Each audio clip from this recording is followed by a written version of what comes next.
बिस्मिल्लाहिर्रहमानिर्रहीम। आप एक बिजनेसमैन हैं, तो आपको क्या लगता है कि दीन सिर्फ नमाज में है? आपको क्या महसूस होता है कि दीन का काम सिर्फ मस्जिदों तक लाना है? या आपको क्या लगता है कि दीन अल्लाह ताला सिर्फ इस बात से राज़ी हो जाएगा कि आपकी नमाज़ें, रोज़े, ज़कात, हज और उम्रे पूरे हों? हरगिज़ नहीं। रसूल कायनात सल्लल्लाहु ताला अलैहि वसल्लम ने अपने रास्ते पर होने वालों का ऐलान फरमाया और अपने रास्ते से हटने वालों का भी हुज़ूर ने ज़िक्र फरमाया। जो हुजूर के रास्ते से हटते हैं, वो उसका मतलब ये होता है कि वो अल्लाह की रहमत से महरूम हो जाते हैं। आप बिज़नेसमैन हैं, तो आपको भी आप पर भी लाज़िम है कि आप अल्लाह के रसूल सल्लल्लाहु अलैहि वसल्लम के इस फरमान को हमेशा याद रखें कि हुज़ूर अकरम सल्लल्लाहु अलैहि वसल्लम ने फरमाया कि मन गश्शा फलैसा मिन्ना, कि जिसने मिलावट की या जिसने धोखा दिया, वो हम में से नहीं है। हम और आप कितने ऐसे कारोबारी अफ़राद को जानते हैं, चाहे वो एक ठिया लगाने वाला, ठिए पर फ्रूट्स बेचने वाला हो या एक बड़ा कोई साहूकार और बड़ा कोई बिज़नेसमैन हो। कितने ही अफ़राद को हम और आप जानते हैं कि जो ख़राब माल को झूठी कस्में खाकर सही बताकर बेचते हैं। हम कितने ही ऐसे अफ़राद को जानते हैं कि जो जो किसी भी तौर नाप-तोल में कमी करते हैं।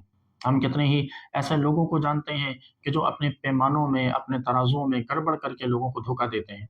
हम कितने ही ऐसे अफ़राद को जानते हैं कि जिनकी बज़ाहिर शक्लें बड़ी हाजी और सूफ़ियों वाली हुआ करती हैं, जिन्होंने ज़िंदगी में बड़े हज और बड़े उम्रे कर रखे होते हैं, जो बड़े-बड़े वेलफेयर्स तक चला रहे होते हैं।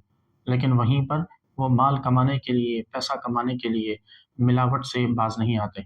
और कितने ही अफ़राद ऐसे हैं कि जो इन सारी चीज़ों से अपने आप को बचा के रखते हैं, कम कमाते हैं, लेकिन उनकी कम कमाई में अल्लाह ताला उन्हें वो बरकत अता फ़रमाता है और उस बरकत से नवाज़ता है कि जो बरकत बड़े-बड़े लोग भी तसव्वुर नहीं कर सकते। हम और आप कितने लोगों को देखते हैं कि जिनकी छोटी-छोटी दुकानें हैं, लेकिन वो उन छोटी-छोटी दुकानों में बड़ी ईमानदारी के साथ काम करते हैं, तो उनकी वो छोटी दुकानों की कमाई उनके घरों को काफ़ी हो जाती है। और कितने ही बड़े बिज़नेसमैन ऐसे हैं कि जो लाखों रुपए माहाना कमाने के बावजूद भी बेइत्मीनानी, बेसुकूनी, बेचैनी का शिकार रहते हैं। बुनियादी वजह यही कि हुज़ूर ने फरमाया कि मन गश्शा फलैसा मिन्ना, कि जिसने धोखा दिया, जिसने मिलावट की, वो हम में से हरगिज़ नहीं है। और इसका मतलब यही है कि हम में से नहीं का मतलब कि अल्लाह की रहमतों से दूर है, अल्लाह की बरकतों से दूर है। अल्लाह ताला का दस्ते रहमत उसके सर पर और उसके कारोबार पर नहीं रहता। फिर वो सारी शैतानियत है, इब्लीसियत है और शैतानियत और इब्लीसियत में सरासर नुकसान है, किसी किस्म का कोई फ़ायदा नहीं। वस्सलामु अलैकुम व रहमतुल्लाहि ताला व बरकातुहू।